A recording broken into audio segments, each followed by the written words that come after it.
Hey guys, my name is Marcus, and in this video, I will show step by step how you can easily remove a SIM card from iPhone 14. If this video will be helpful, what you can do is just easily subscribe and also like this video. So when other people would come, they will know that, okay, this is worth it and it's a good video. So what you want to do is just simply go next when you get the volume up, volume down, you're going to have the space for the SIM card.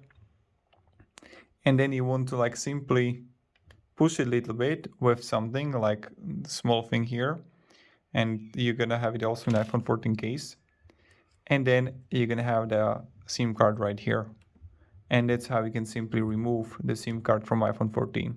So if you have any questions, ask me down below in the comments, and have a great day and goodbye. See ya.